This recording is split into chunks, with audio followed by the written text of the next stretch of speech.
Здраво и добродојавте во оваа серија на видеа во кои ќе збориме за микробиологијата.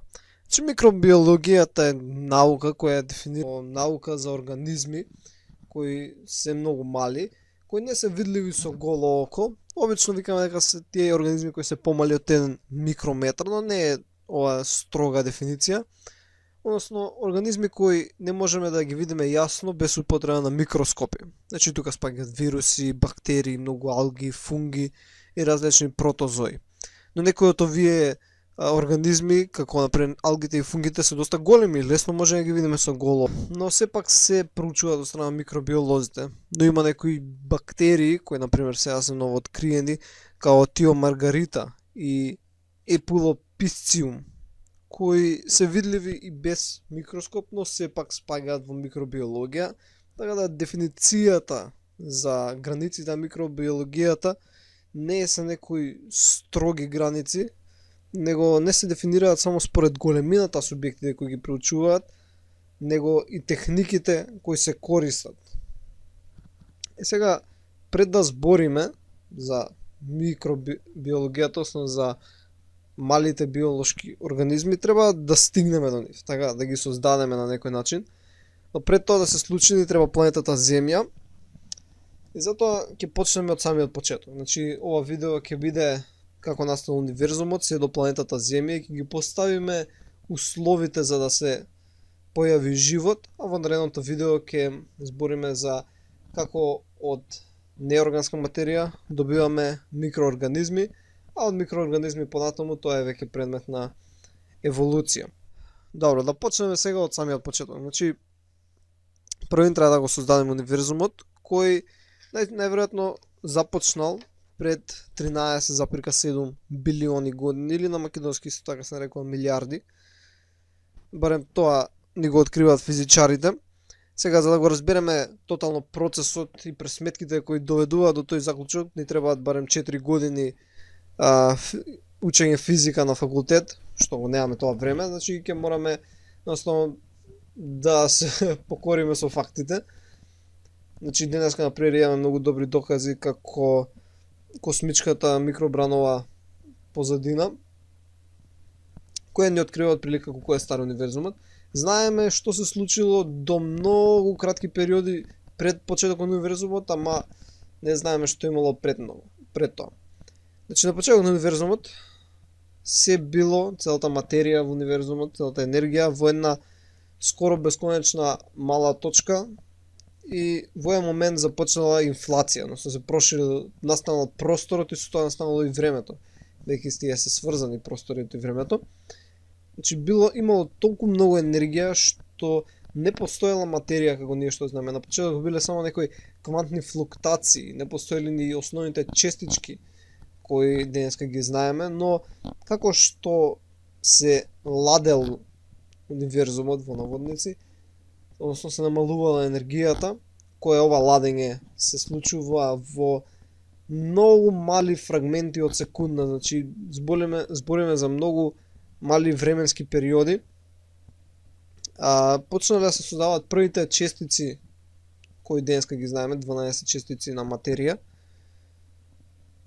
кои од нив понатаму се создаваат основните градбени блокови на атомите, како протони, неутрони и електрони, и со тоа може да се создаде материја. Сега, на почеток на универзумот имало материја и антиматерија.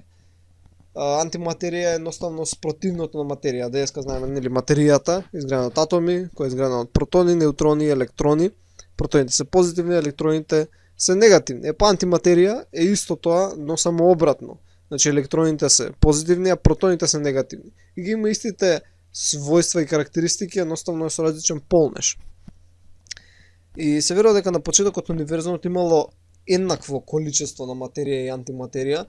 И сега, кога ќе се допрат материја и антиматерија, тие се поништуваат целосно и ослободуваат енергија. Така да во теорија, ако сме почнале со еднакви количества на материја и антиматерија, сме требале на крајот да останеме со нула. Така, само ќе било енергија, немало да има ни материја ни антиматерија. Но, не поради непознати причини, има нарушување на симетријата и останал 1 милионити дел од почетната материја како крајен продукт. Сега, ако во иднина најдеме некоја галаксија или некое место во универзумот каде што се уште има големи содржини на антиматерија, тогашка можда оваа теорија ќе се распадне, но денеска се верува дека целата материја која гледаме денеска во универзумот е остаток од мал фрагмент од почетната материја која се создала. Сега, кога се создала материјата, пред се создал најпростиот можен елемент, водород, кој бил само еден протон и еден електрон, имало и малце хелиум, и тој водород управлувал големи облаци од кои се формирале галаксии.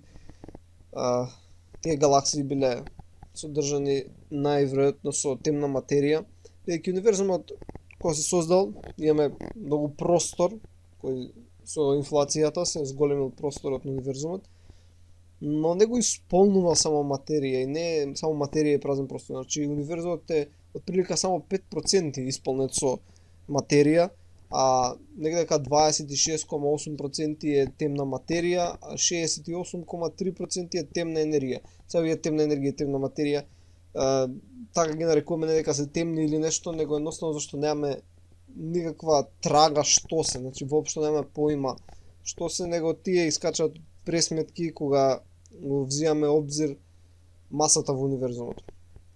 Но тоа не интересира нас сега. Сега се создале првите галаксии, во кои ги имале првите звезди, од кои се создале различни елементи, така.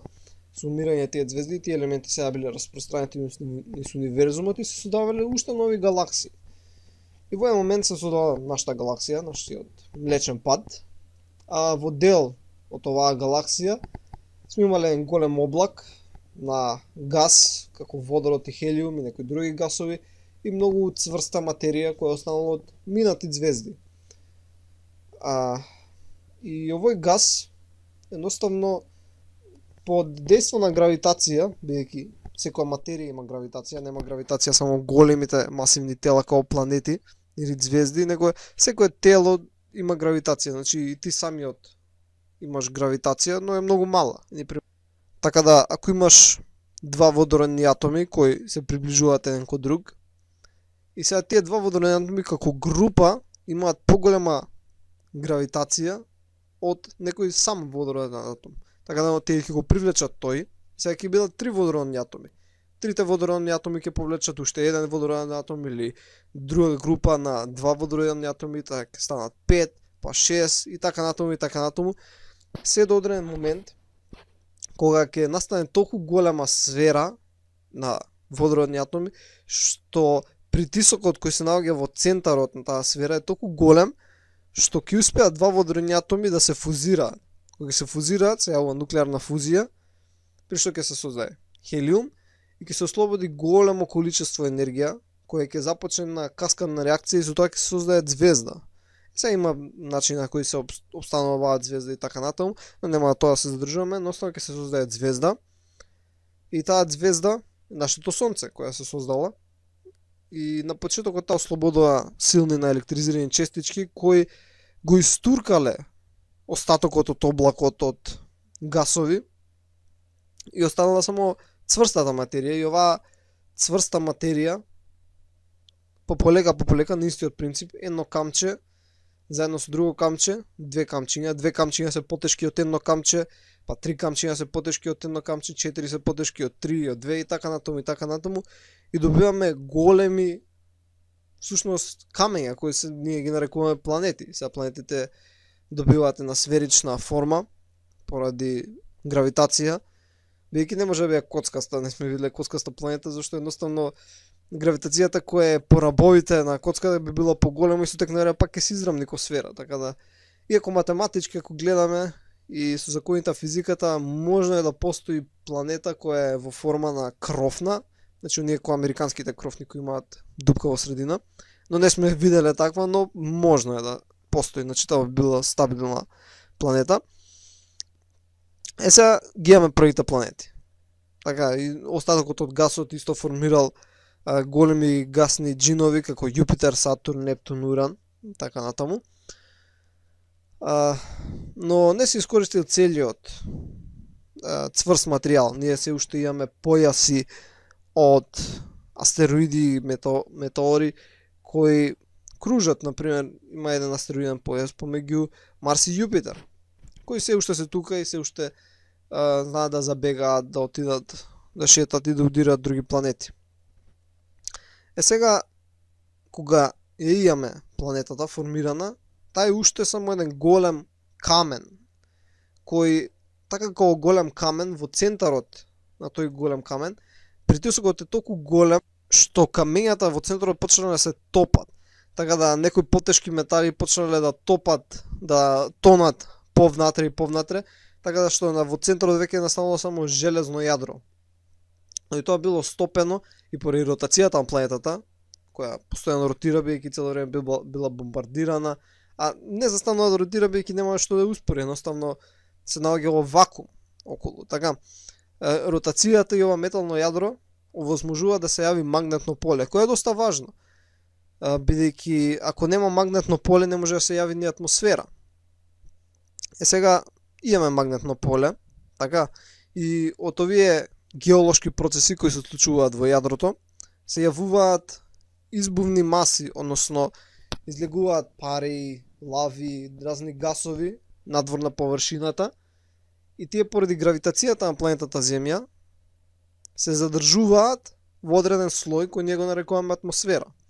Сега, ако го немаше магнетното поле, кој се јавува поради ротацијата на Земјата и јадрото, тогашка сончевиот ветер ќе го оддуваше атмосферата. Исто како што го оддува на почетокот облакот кој е заложен за формирање на самото сонце. Ова веруваме дека се случило со Марс, бидејќи Марс нема атмосфера, најверојатно поради тоа што нема магнетно поле. Значи, кога прекинало или станало многу слабо магнетното поле, сончевиот ветер едноставно ја истуркал атмосферата од Марс. Тоа не значи дека ние денеска не ја губиме атмосферата, ја губиме, но со многу мала стапка. Сега се формирала таа некоја основна атмосфера која била од различни гасови, но сепак немало кислород, се уште е многу рано за тоа. Значи била многу топла планета, цело време била бомбардирана од комети, од метеори и различни други космички елементи. И била многу врела, била се лава, но со тек на време се изладила, значи се потрошил сувиот, односно цврстиот материјал и се стабилизирале условите и веќе можела водата која се наоѓа во овие метеори што удираат да искочи на површината како водна пара и со тек на време како што се лада површината да се кондензира во течна состојба. Иако се уште била врела водата, сепак била течна и ги формирала првите големи океани кои се наоѓале низ планетата. Сега некој ќе рече како така вода имало, од кај знаме дека дошло со комети, односно со метеори. Денеска знаеме и прилично сме сигурни дека водата на планетата потекнува од метеорите и кометите кои помогнале за нејзино создавање и најверојатно доаѓа од кометите кои, односно од метеорите кои се доста подалеку, односно подалеку од Марс, бидејќи водата која имаме денеска на планетава Земја, ако анализираме, е обична вода со многу малце деутериум, односно тешка вода, односно тоа е вода кај што има плюс неутрон во молекулата на водород. Но ако анализираме водата на која се наоѓаат кометите кои се близу нашава планета, таа е се тешка вода. Така најверојатно водата која се наоѓа на нашата планета не дошла од комети, него дошла од подалечни метеори, кои се нарекуваат карбонатни хондрити, кои содржат вода која е со сличен состав како нашата, моментално која се наоѓа на планетата Земја. Сега планетава Земја се ова се случува, се случило пред околу 4,5 билиони, односно милиарди години. Знаеме колку е стара планетата, односно пред колку време тоа се случило со помош на радиометриски методи, односно датирање со помош на закони на физиката и химијата, односно кога имаме некој елемент кој е доста нестабилен и тој се распаѓа на постабилни елементи и тоа го прави на точно време има на полураспад и гледаме колкав процент е полураспад и со тоа знаеме колку е стар елементот кој гледаме, но не можеме со тоа сигурност да откриеме со голема сигурност колку е стара планетата, бидејќи постојано се обновуваат слоевите на карпи, така да најстариот слој веќе е обновен на површината и изгубен. Така да што истиот метод го користиме, но го користиме на метеорите и кометите кои се наоѓаат во нашиот сончев систем кои паѓаат на планетата, бидејќи тие се од почетокот на сончевиот систем тука се постојат, така да тие не даваат најпрецизни мерења. Значи веќе ја создававме водата, значи имаме вода, имаме мориња и океани, имаме сува земја, некои се создадени првите континенти, првите тектонски плочи, веќе се изглади планетата и сега се подготвени условите за да се појави живот, за што ќе збориме во наредното видео. Се гледаме во наредното видео.